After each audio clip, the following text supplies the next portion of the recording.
Udah mulai nih. Udah, stok Gibran. Sema mana? Sema hilang. Assalamualaikum warahmatullahi wabarakatuh. Kami dari kelompok 6 ingin menjelaskan tentang laporan keuangan dari perusahaan MPRO yang dianggotakan oleh saya, Gibran, Dira, Bella, Mariza, dan Seno. Yang pertama itu ada rasio likuiditas. Rasio likuiditas itu adalah sebuah rasio yang mampu menunjukkan kemampuan perusahaan untuk memenuhi kewajiban atau membayar hutang jangka pendeknya.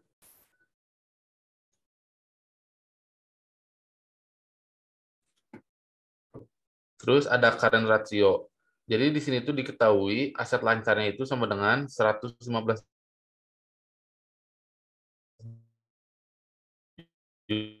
juta 901.816.572. Jadi rumusnya itu adalah current ratio sama dengan aset lancar dibagi utang lancar. Yang hasilnya 115.933.574 dibagi 401.816.572 sama dengan 0,289.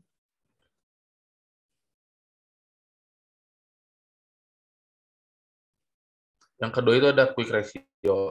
Jadi di sini diketahui aset lancarnya 115.933.574, persediaannya 67.488.794 dan hutang lancarnya itu 401.816.572. Rumusnya di sini adalah quick ratio sama dengan aset lancar dikurangi persediaan dibagi hutang lancar. Jawabannya 115 juta 933.574 dikurangi 67.488.794 dibagi 401.816.572. Hasilnya itu 0,120. Dan yang ketiga itu ada cash ratio 794, surat berharganya itu 994.250.000 dan hutang lancarnya itu 401.816.572.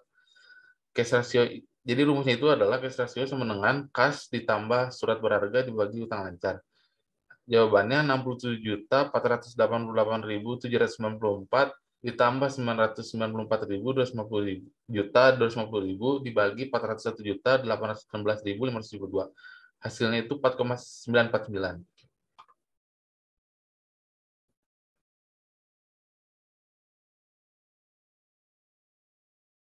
Kemudian ada rasio solvabilitas yang dapat disebut sebagai metrik utama yang digunakan untuk mengukur kemampuan perusahaan yang memenuhi kewajiban hutang jangka panjangnya. Next.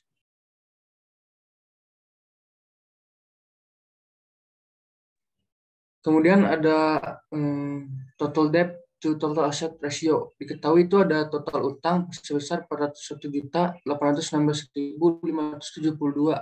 Kemudian ada total aset sebesar 1.770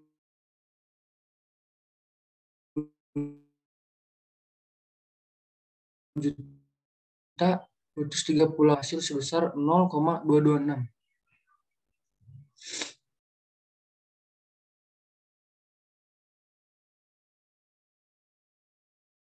Kemudian ada time interest earn ratio dengan diketahui EBIT sebesar 16.032.387 dengan bunga 21.072.589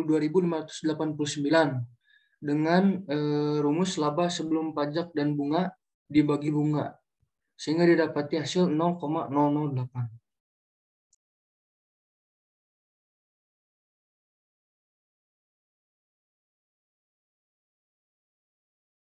Kemudian yang terakhir itu ada debt equity ratio 1.816.000 sendiri sebesar 67.488.794 dengan rumus debt dibagi modal sendiri sehingga didapati hasil sebesar 5.905.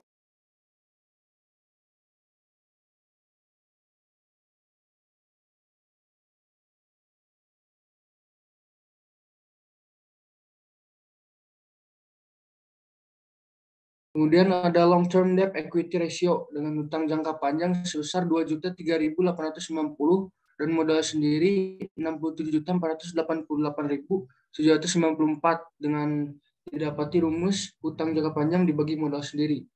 Dan diketahui hasilnya sebesar 0,03.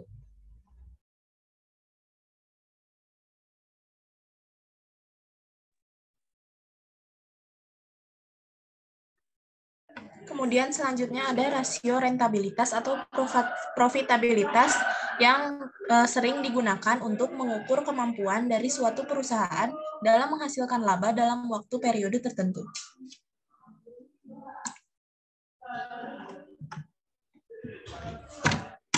Yang pertama ada gross profit margin. Diketahuinya gross profit 12.773.503 dengan penjualan 127.195.488 dengan rumus gross profit dibagi penjualan.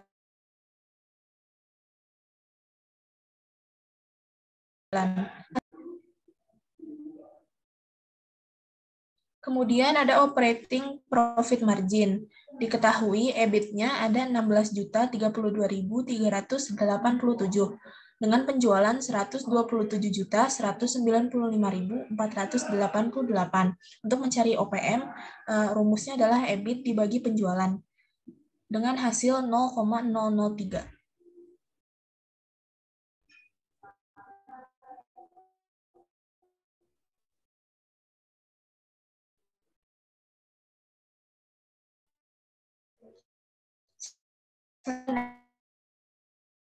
Net profit margin.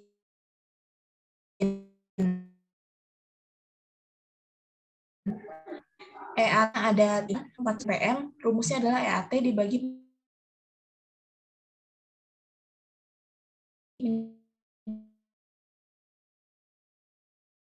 penjualan dengan hasil EBITDA 16.032.387 dengan total aset 1.770.238.845. Untuk mencari return on asset menggunakan EBIT dibagi total aset dengan hasil 0,009.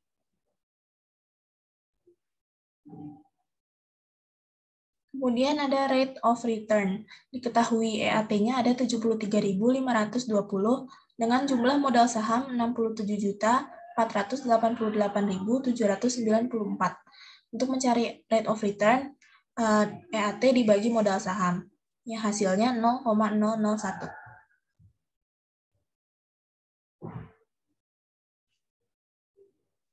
Kemudian ada perputaran aset tetap. Diketahui penjualan netonya ada 127.195.488 dengan total aset tetap 1.770.238.845 dengan hasil 0,0.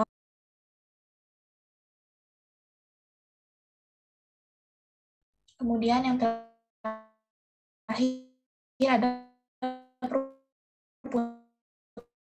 perputaran total 7.195.488 dengan total aset 1.770.238.845. Untuk mencari perputaran total aset menggunakan rumus penjualan neto dibagi total aset dan hasilnya 0,072.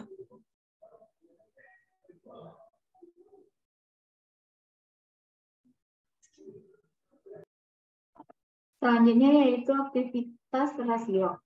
Aktivitas rasio adalah laporan keuangan yang dapat mengukur efisiensi perusahaan dalam memanfaatkan sumber daya yang ada.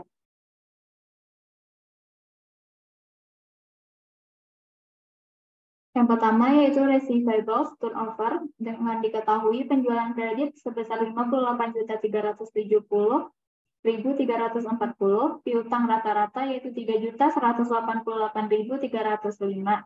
Dengan rumus penjualan kredit dibagi piutang rata-rata dan hasilnya yaitu 18,3.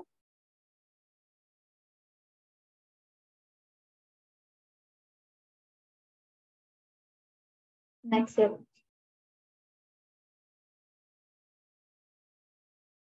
Selanjutnya yaitu average collection period. Dengan diketahui piutang rata-rata sebesar 3.188.305 dan penjualan kreditnya yaitu sebesar 58.370.340. Maka rumusnya piutang rata-rata dibagi dengan penjualan kredit per 360 yang hasilnya 0,055.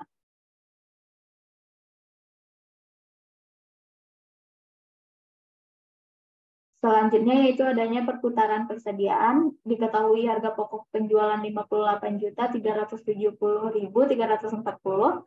Persediaannya tidak ada, maka hasilnya 58.370.340 dibagi 0.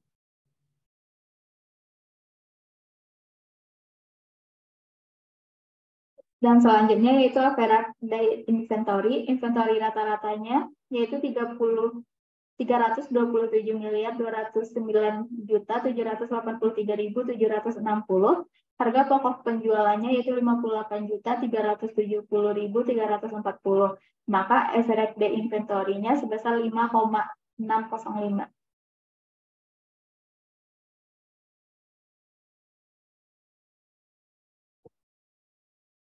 Selanjutnya ada kesimpulan analisis rasio keuangan. Laporan tahunan ini mencantumkan pernyataan mengenai kondisi keuangan, hasil operasi, proyeksi, rencana, strategi, kebijakan, dan tujuan perusahaan yang bukan merupakan pernyataan fakta historis dan perlu dipahami sebagai pernyataan mengenai masa depan sesuai dengan definisi yang tercantum dalam ketentuan perundang-undangan yang berlaku. Pernyataan mengenai masa depan tergantung pada risiko dan ketidakpastian yang dapat menyebabkan keadaan dan hasil aktual perusahaan di masa depan yang tercantum dalam laporan tahunan ini. Berbeda dari yang diharapkan atau diindikasikan, karena didasarkan pada berbagai asumsi tergantung kondisi saat ini dan masa yang akan datang dan berpengaruh pada PT Maha Properti Indonesia usaha bahwa hasil yang diantisipasi oleh perusahaan atau diindikasikan oleh pernyataan-pernyataan mengenai masa depan akan tercapai. Menurut analisa kelompok 6, dapat disimpulkan bahwa perusahaan mengalami financial distress atau penurunan keuangan yang dialami suatu perusahaan dalam kurva waktu 1 tahun.